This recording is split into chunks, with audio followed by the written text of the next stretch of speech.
Hey everyone, I'm Nicci Robertson, and in this short episode, I'm going to answer one of the questions that I get sent time and time again.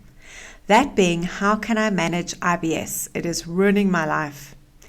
Anyone who's ever suffered with long-term abdominal pain will know how difficult it is to treat, let alone cure IBS, and how many different approaches you have to try before finding some kind of relief, only for it to be temporary. I do need to emphasize up front that if you're suffering from any health concern, your first port of call should always be your doctor. It is really important to rule out any serious medical condition first. That said, so many people go to their GP hoping to get a prescription for a problem like IBS, otherwise known as irritable bowel syndrome, and have very little relief. You then find a dietitian or a therapist marketing themselves as a gut health specialist, only to pay a fortune for a bag of supplements and a generic meal plan, and maybe that works in the short term, but most likely not.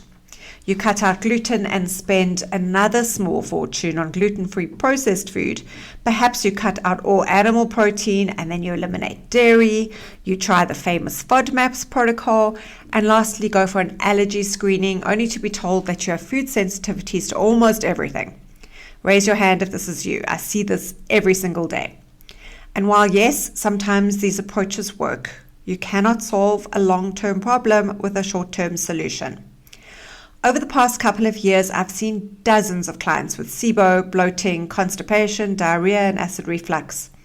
The gut, which starts in your mouth and ends in the toilet, is complex, but it is not complicated.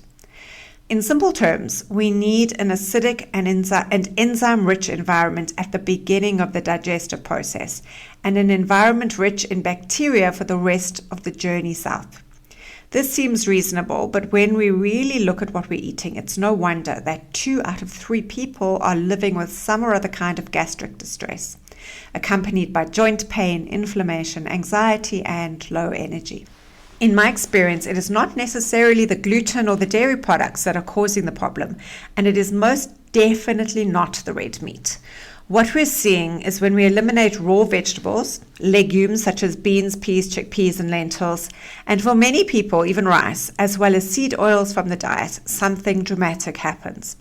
All the symptoms go away within a couple of days and stay away for as long as you can eliminate these highly indigestible and often inflammatory components from our everyday eating.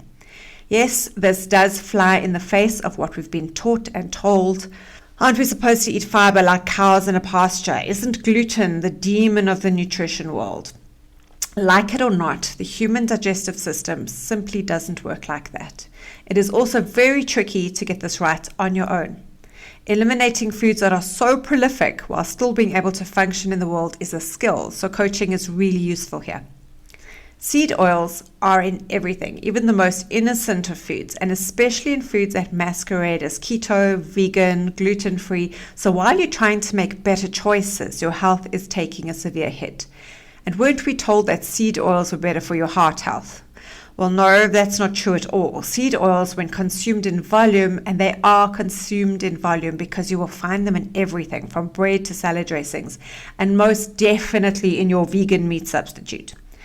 The only oil derived from a plant that has any health benefits is olive oil. In fact, good quality olive oil is the only oil we should be using habitually. This brings me to the topic of supplements. Yes, there are incredible tools available, from digestive enzymes to probiotics. Unfortunately, not all of them deliver, and they are certainly not all the same. I personally do not believe that anyone should be on the same supplement long term. They are useful when targeted for a specific purpose, and then they need to be tapered. Probiotics were all the rage a couple of years ago, and yes, there are a small handful that work for a specific application, but I don't believe that we should be taking probiotics daily. Instead, we should be seeding our guts with bacteria that self-propagates. A probiotic that does this remarkably well is a product called VivoMix. I recommend taking it once or twice a week and then leaving the microbiome to do what it knows how to do best. In severe cases of IBS, L-glutamine is very useful for restoring the mucosal integrity of the large intestine, but again, not long term. Possibly the most useful supplement is a good digestive enzyme that contains betaine HCl, which is ox bile acids, and then accompanied by the various enzymes that assist in digesting fats, carbs, and proteins. You have to be consistent with enzymes, taking them every time you eat for several weeks to really get your digestive system cooperating and ridding the small intestine of anything that shouldn't be there. As I mentioned earlier, doing this alone is possible, but inherently difficult. So getting some guidance from a nutritionist who has a track record in this process is very useful. If you'd prefer to give this advice a go and are committed to living a better life, get hold of my book, Thrive, Breaking the Diet Rules, or even better, go to my website, reinventhealth.co.za, and make an appointment for a personalized consultation. Please keep on sending your questions. I'm creating a whole lot more of these short form episodes to address your particular health and nutrition concerns. Have a great day, and don't forget to share with your friends, family, and colleagues.